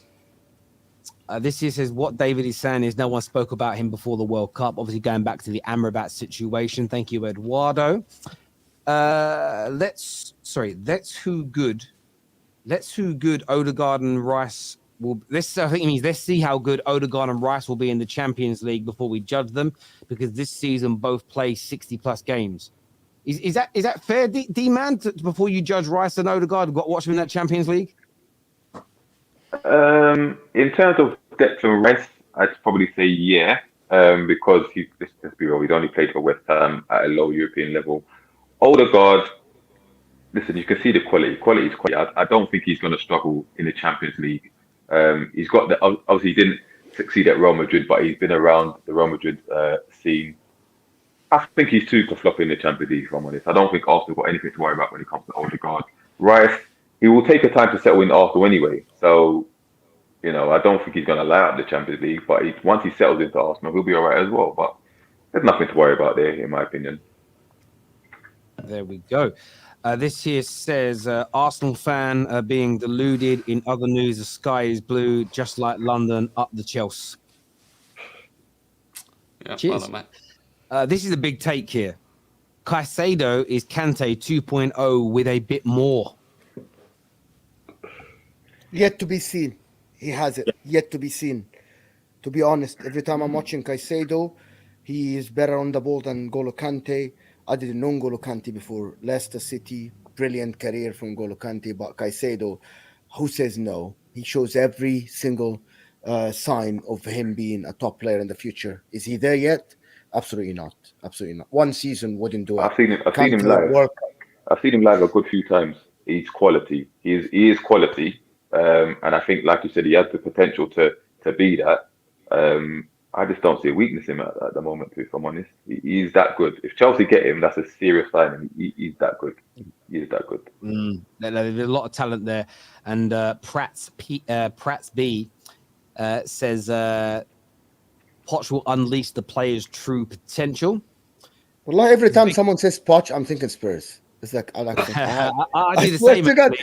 I actually was talking about him the other day, and then I started getting confused. Is he at Spurs or Chelsea? Yeah, same. There's a big accusation against you here, Mo. It says Mo has been seen rimming into players. Listen, I didn't know what that means. I had to Google it. But if you spend the time to say that for me, and it's the meaning that I mean, I think you only say that if you're doing it yourself. Hey, nice comeback. Don't worry, that made me laugh. I'm such a child. Sal here says Arsenal must be the most entertaining team ever, considering how much everyone has to say about them. Do you There's a agree clear with that? answer. Man, I've been that's accused entertaining. of having an agenda and talk and use on never a foul of being an anti-Arsenal. And we keep telling them, guys, you were not a talking point 3 years ago, right? And now you are back in the picture, like Liverpool, when they're back in the picture. We used to talk about Liverpool all the time now because they challenge City. Now Arsenal came close to winning the league. They're signing players. They're signing superstars, right? And they have Arteta, who talks a lot and acts like whatever on the touchline. So it's good for content, and it's a good topic to talk about Arsenal. And their fans are coming out of nowhere, loud, win the league, whatever thing. So they're good talking points. Yeah. I mean, you know in the media that if you talk about Arsenal, you're going to get clicks and you're going to get engagement. So Let's say that's why you do it. social media wise, Arsenal are the loudest, if not second loudest club. So, you know, every Listen, even when they don't talk about equal them, opposite reaction. talk about them, they come out every day and they say something outrageous. You know, someone yesterday said that they would swap their whole history with Chelsea. You know, I'm sure you guys all saw that. I mean, Mo, you were on the stream. It was your When they stream. sign a player, My stream? What happened? So When someone said that they would swap their whole history with Chelsea. Whatever. I'm not going to get into that. Sorry. Who said that? I'm not going to get into that. I'm not going to. Oh, Terry, you didn't say that. So we had the wood. No. Oh, We had the wood, and there was a clear question. I think from Roms, and he asked him, "Would you swap your history with Chelsea?" And he, without even hesitating, he said 1,000,000%. But why? What was his rationale? Okay, so at the end, of course, Dawood kept waffling and saying stuff around it and stuff like that. And at the end, we reached the point that he said he's a selfish Arsenal fan that want to see the success himself, and he doesn't care about the older Arsenal fans that saw the success before. He has been an Arsenal supporter since 2005, hasn't seen a trophy, and he said, I would rather myself watch Champions League, watch leagues win, than the other guys, the other Arsenal fans. He literally said that. It's a valid point, but that means he really doesn't care about the club itself. He only cares about himself and the joy, and he's really influenced by social media. He wants to celebrate in other people's faces. Well, listen, we know he does because he faked crying when they lost out on the top four. Like, he literally faked crying because he knew it would get attention. I actually fell for it. I get what he's saying, but do you know what's crazy? A lot of people always slag off history, talking history. But every season you play is about creating history. So, of course, it matters about your history. Otherwise, winning is pointless. Otherwise, winning means nothing. But yeah, that's very strange that he did that. But he probably just said it because he wants the attention that saying it is going to get him. Do you know what I mean? But because I guarantee you what he'll do. I'm not calling the man a nasty way. I just know I've been in this game too long. If say Arsenal struggle this year and the majority of Arsenal fans turn on Arteta, he'll be one of the loudest voices to want him out as well. He'll just go with the wind on whatever is the most popular opinion to have to grow. That's what he'll do. There's a few. He said that if we win it, it's a major trophy. It's the Super Cup. He did a Robbie. Wow. Hang on. There's some breaking news here. And if this has come from the journalist that I think it's come from, I want to check this is real first of all, because Fabrice Hawkins is legit. I'm just trying to check if this is real or someone just put it's true. Fabrice Hawkins is Neymar's camp are currently in talks with Chelsea. Oh my God, leave me alone, man. I don't want him. Why don't you want him? Wait, What? Neymar What? handed You don't want Neymar? handed a transfer request. I don't want Neymar, not because he's a bad player. I just want to see my club like follow a plan of progressing in the right way. Before we're not in a position where it's like we can just go, oh, do you know what? We need a world-class player. Let's get Neymar. We're not in that position yet. We still have so many other holes I'd rather fill because Neymar is a stopgap signing. Even though he's world-class, he's a great player. He would start. You just called Neymar a stopgap signing. But Oh my God, where's Have Hope when you need him? Where is Have Hope when you need him? He's a stopgap signing. Neymar's a stopgap. But why would he go if signing? there's no Champions League football? Lord. He asked, so that the story is that he actually handed the transfer request. He spoke to the Barcelona camp and he was willing to lower his wage. But then Xavi said, I don't want him. I'm really hesitant about getting him. So he's looking for the next rich club. So he just looked around, found these guys and said, well. So why do you think he's a stopgap, David? Like, define that. In terms of so Neymar plays on the left we have Mudryk there. Mudryk's meant to be this project player who we're meant to develop, and he's meant to be the next person up. And then we've got what's that guy's name? I've got his name. Sterling. We've signed another Brazilian bloke who's meant to also be another really promising. You don't remember his name, but you want to compare him with Neymar. I'm not. No. My whole point is that clearly our club strategy is we sign young players, we develop them, and we'll add some experience on top in positions when we really need them. Adding another winger is not a position we desperately need. He's not a winger, by the way. He's a 10. Again, as a 10, we've just signed in Cuckoo. It makes no sense. He just doesn't fit right now. If Neymar was Neymar, but he played as a 6, by all means, go and do it. I ain't against it. Go do it. I actually think you need a Neymar in your club. I don't think they deserve. You definitely need it. Listen, Dave. You need a Neymar. Without Neymar, you have in the wings. You have Raheem Sterling, who I think is just done, in my opinion, and you have Mudryk, Madueke. You might not even get Kudus in your squad. So who do you have? Jackson, unknown. You have no experience. What is happening? You have no experience. Someone just the siren went in my is that your place, David? No. Who was that with the sirens? It don't matter. I just want interested to know. It ain't where I am. I'm so far in the countryside. That was going on around here. The aliens would be invading or something. I don't know. Yeah. It's probably Rory. I think Neymar boosts your chances. I think Neymar, even for 20 games, boosts your chances of actually getting top 5. Without him. I agree. Thank you. I'm saying this in a position of if in my ideal world, I'd like to see our team progress in the current state that we're in. I'm not going to be I'm against Neymar from day one. I'm not going to be that person. But there is a bit of me that's not. Do you not think that Neymar could massively help someone like Mudryk to develop? Because Neymar has 500 career club goals and Mudryk has 12.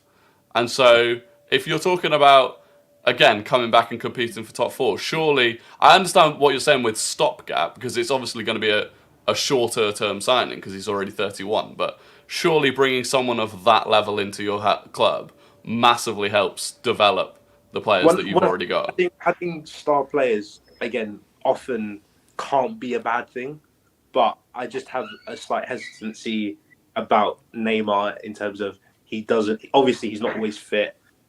He does questionable things with his sister, which is another thing. Don't say it like that. I wouldn't sign in the same way. I would sign Colomwani. Why? He's in the Saliba video. I just don't want that in the club. My God, I just don't want him in the club. That's a bit much. Colomwani over Neymar. Am I the only one? No, that's not what I'm saying. No, you didn't hear him. No, you didn't hear him, Stuffy. No, I just said I'd rather sign Colomwani. No, Staffy, I said I wouldn't sign Colomwani just because I just don't want that around my club. I just don't want it. Sorry. English isn't his first language. It's all right, guys. It's okay. It's okay. I'm again, with me, Neymar is I'm like a 40% no, 40% yes, 60% no. You should be on your knees for Neymar to come. Bro, it's like going on here. Bro, it's like a homeless person. Seriously, it's like a homeless person. You go to a homeless person. What is this? Bro, it's like going to a homeless person, offering him steak, and he's like, "Nah, I don't like red meat." Shut up, and just eat it. You're starving for players, bro, and you're talking about not wanting Neymar because you're having Kunku and a player that you don't remember. When I used to work at Barclays, we used to do this thing once a year where you do a couple of days volunteering, and I went to this homeless. It was a church where they fed homeless people, and I'd never done it before. I never knew what it was like, and we were making these ham and cheese toasties. Legit, I'd say about 40% of the people came back and were like, "Can't eat that, too much cheese. Can't eat that, not enough cheese." And there's part of me sitting there thinking, "Poor man was starving," and they're like, "I mean," but then so I spoke to the vicar. I was like, "Is this normal that they keep saying it's not good enough?" And he was like, "Well, they're still people. They've still got standards." I'm like, that makes a lot of sense. I just, in my head, I always assumed that they'd be so hungry they wouldn't care. They were like, no, one guy was like, no, my tomatoes are too big because he wanted tomatoes inside. And it actually made me laugh. I was like, fair play to you. As I went back and redid it. It was great. That's you, David. It's like you want Neymar. Again, I want more. You're not in a position to reject Neymar, man. You're not. but we sign him It's for so shameless, bro. if we sign him for 30 mil when he's on 150 grand a week, by all means do it. I'm not against it. What I'm afraid is going to happen is we're going to loan him for a year, have to pay 25 mil for a loan fee, and pay him 500 grand a week. To me, that I just don't see much benefit in that. But you throw money away anyway. You don't care about how much you. Such If he horrible does takes, 20 bro. World Class games, that's great. But It's one horrible take after another. Now I know why we heard these sirens. The police is outside of your house to arrest you for these horrendous stakes. This guy just said for 30 million, 150 grand a week. Bro, how much are you playing all these players? You were signing players left and right for about 18 months. And once it comes to Neymar, it's like, oh, let me. But you're This is where I acting draw like- the but line. again, You know, there is you're another acting way like to I'm look at it, sacking Dave. him. I think you need Do a I agree with Neymar for everything Todd Bowley's done? No. No. Yeah, okay. No. I think you need a Neymar for another reason, Dave. I think you actually need a Neymar for a marketing purposes. If You want, don't yeah. play Champions League. You don't play European football at all. Arsenal got hindered a little bit when they didn't play Champions League. The finances say that, right? You need a Neymar to boost your globalization. You need people to watch Chelsea. You need people to want to watch Chelsea that are not Chelsea fans. Without Neymar not playing European football might take a little bit of the money, the income. I think Neymar would make a lot of sense to you now. On marketing, some more breaking news regarding Chelsea. An adult subscription platform called My Club. Someone told me in the comments it's a bit like OnlyFans. Have offered Chelsea 40 million a year to sponsor the club's shirts ahead of the Liverpool game. That's like you're gonna have like another version of OnlyFans as your sponsors. Neymar's definitely coming. I've heard he's partial to a little striptease. Can you imagine? Can you imagine Astrid Wet as your sponsor? Like, Listen, I'd love amazing. I'd But love are that they for even? David. Do you know what? Yeah, listen, that will be a contentious one because they're now saying you can't have betting companies. Imagine having an app that is sort of soft porn or whatever it is. I don't know what I don't have My Club. There must be some simps in the comment section that know what My Club is. So let us know right now. Well, who's the first person that's going to say this is what it is and what's in there? Let us know what it is. Someone just said it's like my OnlyFans, and we all know what OnlyFans is. This says, I'd love Neymar, but who does he replace at Arsenal? Why? Arsenal? Martinelli. Martinelli, yeah. Martinelli can hold the bench. For Arsenal, that would make sense because they're fighting over 3 or 4 points to try and beat City to elite. So by all means, go and sign a world-class player. But for us, we're 20, 30 points behind. So I just don't see. You scored like 25 goals last year, the whole year. They scored 85. They don't need a Neymar. It's like, what is going on here? NLF here says, so to you, David, so you wouldn't sign Saliba because of that video? Yes, 100%.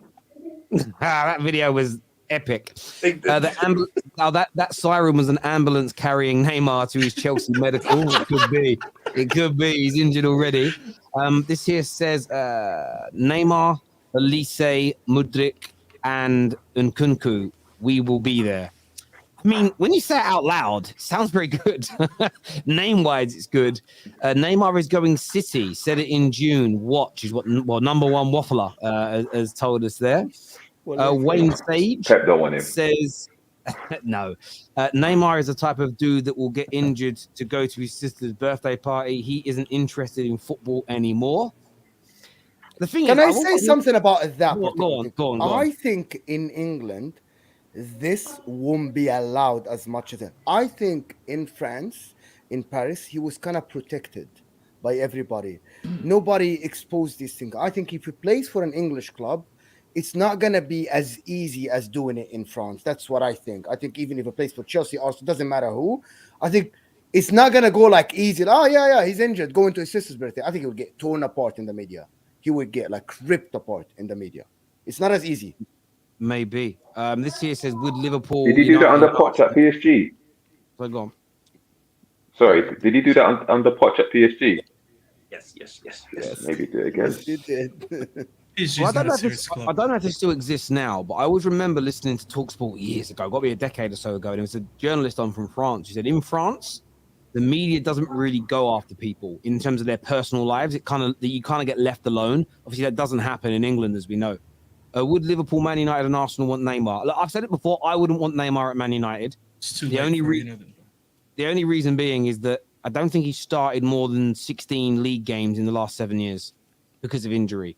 And I think if we were like a handful, if we needed like one player to come in to tip us over the edge to beat City, maybe it makes sense. But we've got to pull back a 15-odd point gap. And I think he'd be brilliant when he plays, but he misses on average 2/3 of every season. That He would wouldn't be my fit reason us, for not Terry, to coming. be honest. With the way that we're set up now and the way we recruited this summer, it's too late. He No, wouldn't be set up for I a hear you, transition team. That's not his style of play. So that one is Neymar is fantastic, but I see what David is saying is what Eduardo has to say here. This DJ says, I'm behind on the stream, but the blue cap guy, I think that's Yumo, is taking me by surprise. A well thought out streamer on this football chat. Wow. Did you just see me now? This is Yeah. Must be new. Thank you, DJ31. I appreciate that, and I'm not sure Mo does. I can't wait to see Hojlund get firing under Eric Ten Hag. Me too. Be great when it Ronnie Dodge. I see Enzo better than Partey in the same way Welbeck is rated better than Salah by some delusional fans. Lee Gunner called out. That Dowd's take is definitely the reason why we are hated. That's from 100%. Tevin, who is an Arsenal fan there. Speaking of big players that could move, Harry Kane, the third bid's been rejected. What do you boys think is going to happen? What do you think is going to happen with that, D? He's not going anywhere. I just think Levy's playing hardball. Bayern ain't going to put up the money that Spurs want. I think he's going to walk on a free in the summer. He'll start negotiating with teams in the January. It's just boring now. It's just boring. I never thought he'd go to Bayern anyway. It was a bit of a strange move for me. But the fact that they've been rejected 3 times now, how many teams really going for a fourth bid and up it to Spurs to Levy's asking price? I don't think they're going to do it. I know Kane apparently agreed terms with them. I don't think Kane's got his heart set on moving to Bayern. I don't think he cares if it happens or not. I think he doesn't mind if he stays at Spurs. He's not going to sign a new contract. I just want it to be over, to be honest. I'm losing interest in it by the day. The season starts Friday. If he plays the first game for Spurs, he's not going anywhere. I just don't see it happening personally. Here's how I'm looking at this. To be honest, number one, I agree with you. I was never convinced that he would leave that record to go to the Premier League, to go to the Bundesliga. Someone said that he will come back, but my understanding is that the bid was rejected because they want a guaranteed 100 million and Bayern Munich over 75 plus 25 in bonuses, depending on some stuff. I think they want 100 million from them.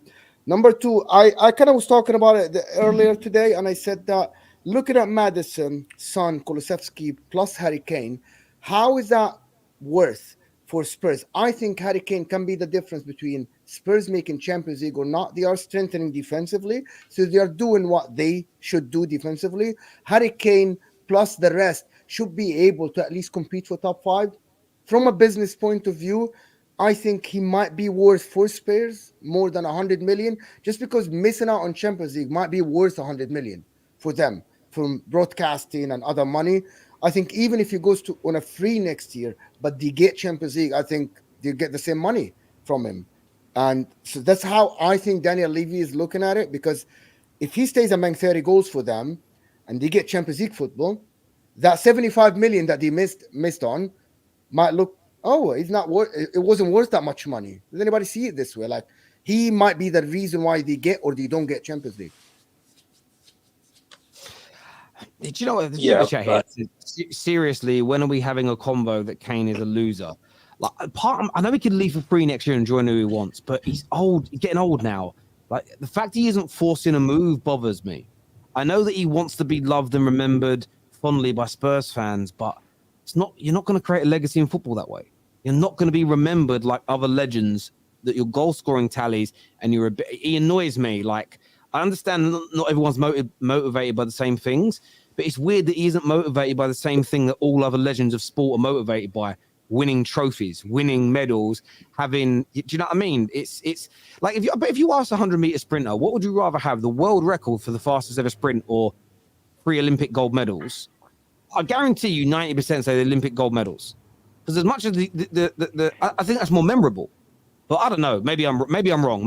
Actually, the world record will be remembered I just forever. Many people will have gold medals, but if you're the only one in the world that has that record and stays forever with you, I think it will always, your name will always be there. But the other gold medalist, I get what Terry's saying. Hang on, but what then happens when someone breaks that record? Then you're the record can always be beaten. How 20 years now, right? 20 years, more than 20 years. I think 27 years since that record for Alan Shearer. He's still remembered at this moment. Alan Shearer's as a pundit, as a big name, yes, because he plays for England. Yes, he won the league with Blackburn Rovers.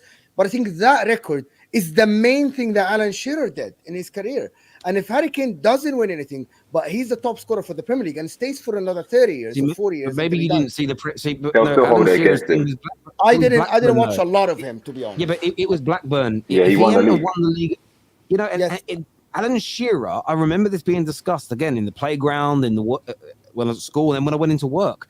Everyone's like, he just didn't achieve as much as he could have and should have done. Now, he was a very good striker for England. He did win the Premier League, so he had something there. But again, what you want is what Usain Bolt did. You want the world record and multiple Olympic medals. That way you're remembered forever. Let me ask you this question, Bo. Before Usain Bolt broke the world record, who had it before him? I don't know. Exactly. But I don't know every gold medalist because I don't watch. I don't watch people running. But you know. You remember the gold medalist more. I know who Usain Bolt is. Yeah, you know, we all know who the top athletes are. So we know Usain Bolt because he's the fastest man on earth, not because of his gold medals. Isn't that how we know him?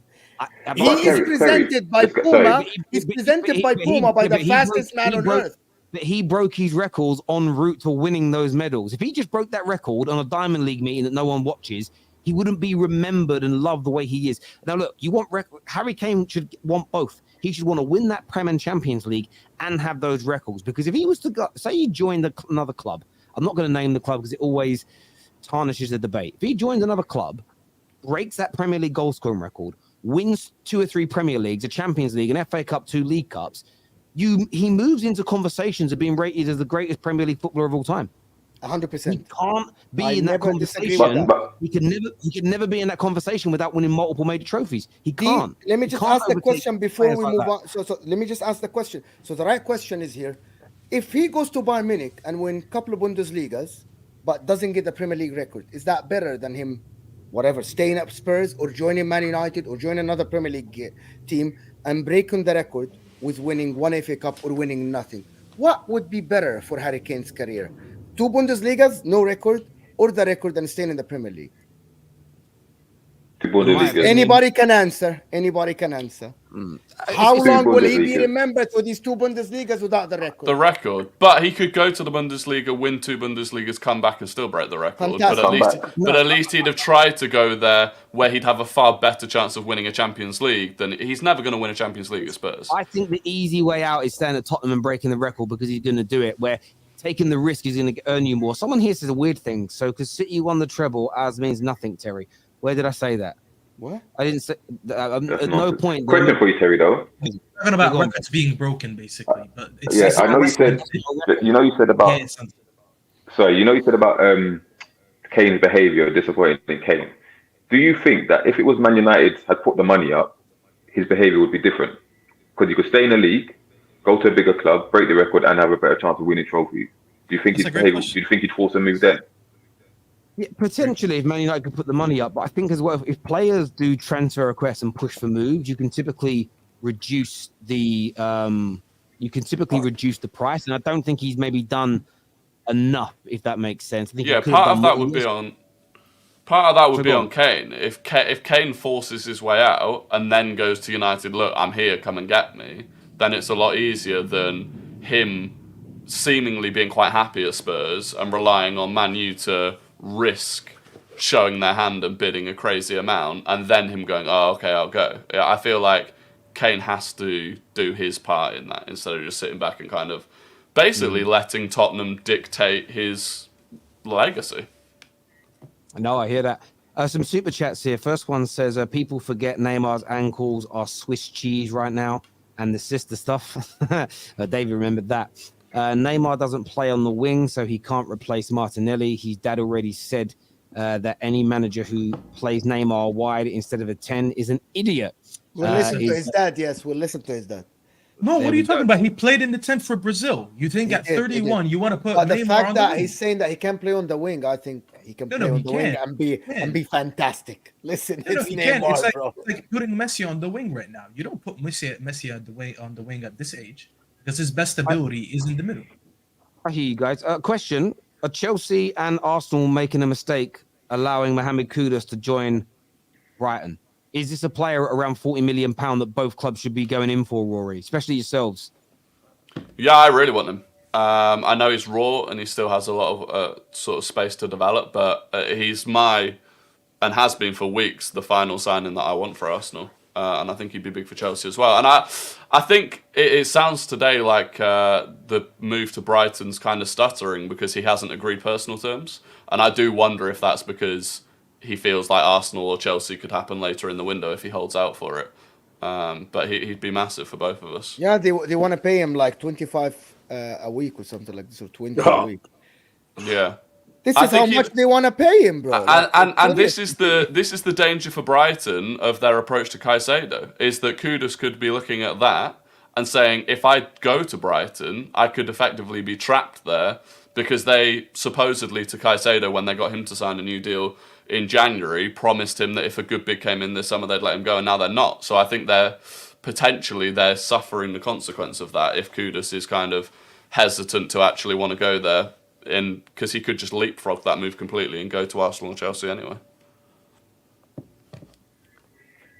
Is it true that Nkunku is out? I keep reading. No, there's been no confirmation of how long he's out. There's rumours today of 2 months, rumours today of 4 months, but nothing, as far as I'm aware, has been officially confirmed about him at all. So, yeah, nothing. I nearly got caught out of it earlier, and then I clicked on the link, and it was a fake account. I nearly shared the tweet. I'm so glad I didn't. And a lot of big accounts shared that tweet that you're talking about. I tried to find the source. There was nothing. Yeah, the source was some dude called Chelsea News One. He's got like 4 followers. I'm like, how have they been done by that? It's crazy. But I think I think you're right. I think I think it would be a mistake. I think this kid is so talented, and it's only going to be. What's going to happen is if he goes Brighton in 2 years' time, someone's dropping 80, 90, 100 million pounds on him. Get him for 40 now, and just like Man United have done, and that's a bit more expensive with Hojlund. But I think he's going to blow up this year. And I think Mohamed Kudus in the Premier League, I mean, he'll do brilliantly at Brighton if he goes, in my opinion. The way they play football, the way he What's plays his strongest football. position? For me, second striker. When I've watched him play, that's where he's strongest. But he looks proficient on the right. He can play a centre forward role. He isn't the best centre forward in the world, but he can play those 3 roles, kind of second striker, and right wing. He plays them all very well because he can go inside and out, use both feet, and he's got an eye for a goal, a good strike. He's got good speed and strength. He's just got all those raw attributes where if that could be nurtured and tailored, and obviously he's got the kind of Ajax kind of connection. You know that means there's an element, a good level of technical ability there. Couple it with the speed. The kid's just amazing. I watched him in a good few Ajax games last year. I thought he was great at the World Cup.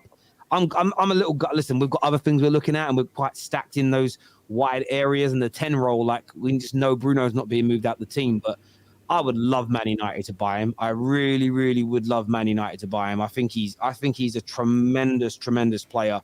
I really, really do. It's a shame Newcastle. I mean, you're stacked in those kind of attacking players, really. I mean, how many? You've got about 35 players that can play left and right, inside, forward, and wing now, man. Who do you play? We're on the fully right? stacked in the area. Who do you have? Almiron and Jacob Murphy. They have Almiron and Jacob Murphy. Almiron and Murphy. So that position needs strengthening, to be fair. That needs strengthening. Kudus is better Other than than that, both of we're them. pretty much sorted. He's better than Together, both. actually, Rory. Yeah. Together. He's better than both of them together. Yeah, combined. Yeah. That's what I'm saying. We should have got Diaby. We should have got Diaby anyway. But yeah, I take Kudus. The question is related to the Kudus news. Are we taking Brighton seriously now? The way they move now? No. I see people shaking their hands. Seriously. What do you mean? Seriously challenging for the top 5 now. Progressing. No, but not. But you can't. Their income a year as a club is less than the wage bill at all of our clubs. Okay. So when we say take them seriously, they are you could argue they're the best run club in England, pound for pound. They're the best performing club in England, pound for pound. But when you think that City pay nearly double their income just in wages, we can't expect them to consistently compete with the teams at the top. It's crazy. They just, even with the Kudus deal, they're only able to offer him about 25 to 30,000 a week. Up until the last couple of years, they'd lost nearly £300 million over the last 5 years, investing just to get to where they are. They are such a tiny football club. It is unbelievable. To be where they are is nothing short of extraordinary. But I still think for another decade or so, they're going to buy young, develop, sell, and slowly reinvest that money. It could take them to double their income, unless, for instance, the new TV deal money comes in and they get an extra 200 million a year. It could take them another 10 years to double their income. Like, look who they're competing with for fans as well. Like, I know there's not a lot of clubs in and around the Brighton area, but it's also not a massively populated part of the country either. You know, it isn't like they're in London where there's millions of people that they have. The South Coast. Yeah, they're on the South Coast, and they're in the south of England, so they're competing with all the London clubs. You know, big clubs like Southampton. I didn't mean long term. You just took my question. No. You actually took the question long term. What I'm They saying still is need to contend with Europa League football. My point is that, are we taking them in consideration? I think most talking year? about this current This squad. current Are they good year, enough? because I guarantee you that Enciso will go. Okay. Mitoma will go the year after. Like, I know all these superstars will leave. The club is run based on bring people, let people go for more money, bring some young. They're a feeder club. That's what they do. I think now I'm looking at their squad and I'm looking at the Derby and the way they play football. I'm like, they are a threat in the next season for the likes of Chelsea, Spurs, maybe Newcastle, Liverpool if they don't strengthen as well. No. But Mo, we're not a threat. Not Newcastle. Not Newcastle. Maybe to Chelsea, not Newcastle. No, I love that. Sorry, guys. Just some breaking news that just come in. Sorry to interject here. From Laurie Whitwell at The Athletic, West Ham have made a £60 million double bid for Maguire and Scott McTominay. Here we go. Here we go. What a great deal. What a great deal. And listen, West Ham As long as they're not coming Newcastle. Moyes, David Moyes. like Listen. I just want to say, if this happens, David Moyes, I forgive you for the 2014 season that you gave us. You're an absolute Manchester United legend, and you'll always be welcome by the club. Big up. You know when McTominay's going to end up at Newcastle. You know when Spurs spent all of the Bale money on like Nasser Chadli and Soldado and all of them? West Ham are about to spend all of the Declan Rice money on Edson Alvarez, Scott McTominay and Harry Maguire. And that is decent though. That's abysmal. a great piece of business. And then they're going to go into next season with Danny Ings and Mikel Antonio as their only two strikers. Jeez, it's amazing. So you don't think Edson Alvarez I think and it's good. McTominay together are good for them? Put it in They mind that are. they made money. They made 60 I think together. so. Just right. They still from that right. I'm looking at the midfield only. I'm not looking at the defense. The I midfield. just- They made 60 million. I also think, by the way, in a slightly more pragmatic team, I think Scott McTominay will do a good job. Watching for Scotland in a team that isn't trying to be attacking, he does well. Like, these are not bad football players. They're just not suited for how Man United want to play football, in my personal opinion. Like, I think he'll do well there. And I know, like, people say it's sarcastic. The full article, by the way, from Laurie Whitwell says Real Sociedad are also in continuing talks over Donny van de Beek and Turkish offers for Fred. Not at the level hoped, though, as of right now. Two midfield sales would mean a formal approach for Amrabat is expected. I've been saying it for about 2 weeks. I think the Amrabat deal's done. They're just waiting to move people on, then they're going to kind of domino effect it into place. So, look, Man United, honestly, like, I know the Lavia news You're looking at a serious squad. Mate, Amrabat's That's a serious squad. different. I know David don't like him, but that's David for you. Do you know what I mean? Do you know what I mean? David's, but we there's don't loads really of things I listen can to say about David that he don't like. Do you know what I mean? It's We don't or say stops David. halfway through doing. Do you know what I mean? But I won't do that on the live stream. I ain't joking, bro. I wouldn't do that to you.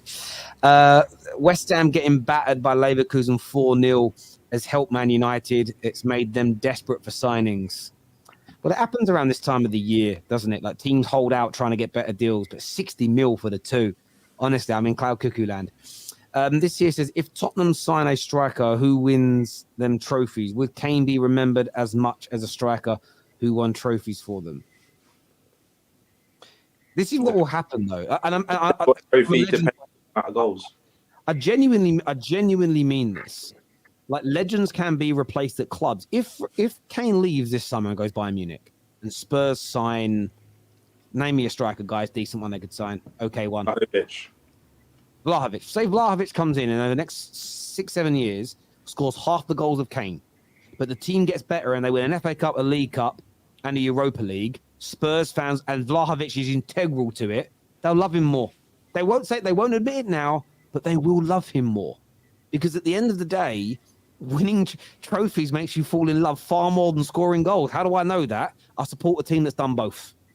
If you're a team that's never won anything, you don't know what it's like when your team. I mean, you're in a similar position to being a Newcastle fan. I don't even mean it rudely. Like, when you start winning trophies, trust me, it's a different kind of love. It's a bit like, I love my nieces and my nephews. They're great.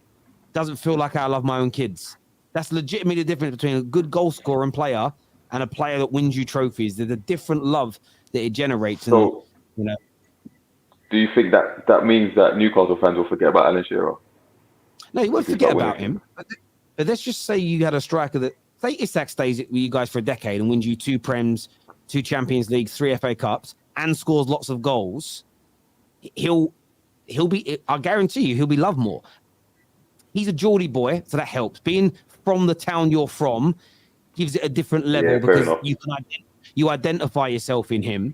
A bit like Liverpool fans with Steven Gerrard, because he's a Scouser, because he's born on their streets. It's a little different with clubs like Liverpool, Newcastle, whatever else. But from a Tottenham point of view, he ain't from Tottenham. Harry Kane, do you know what I mean? He's not. He grew up an Arsenal fan. So yeah, I honestly, like, it is what it is, and definitely generationally, like the younger generation that's never seen a trophy at Newcastle would love Isak for doing that more than they love Alan Shearer. They respect Shearer, but it would move on, I think.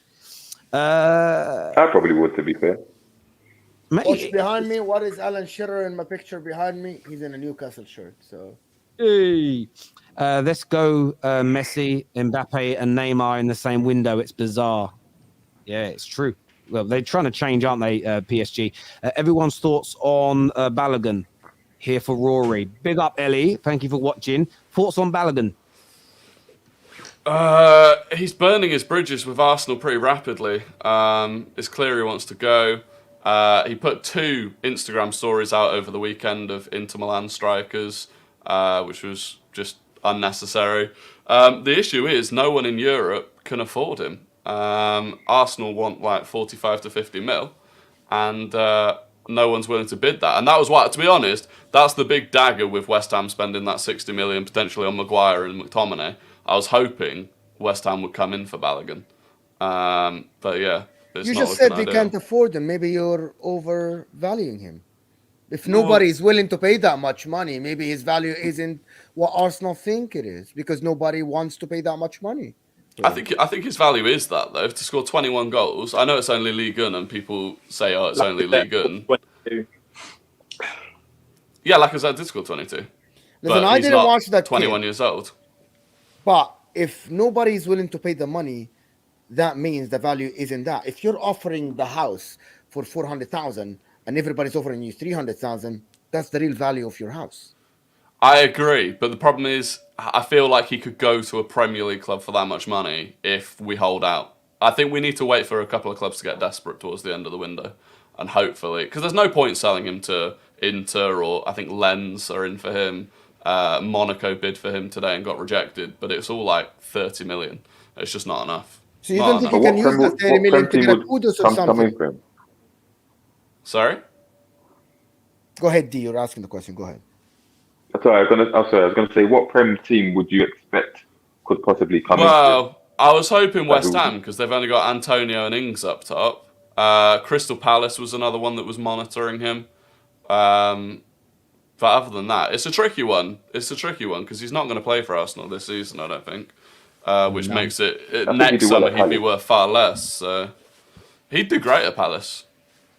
Yeah, I think he could do. Yeah, I think you're right though, Rory. I think in those last couple of weeks of the window, when teams, if West Ham start the season not scoring goals, it changes everything. As you say, a lot of their fans are saying that the defeat to Leverkusen, I didn't even know that happened, but suddenly it's like, right, we need a defender, we need a midfielder, and they always wanted these guys, so 60 mils coming our way.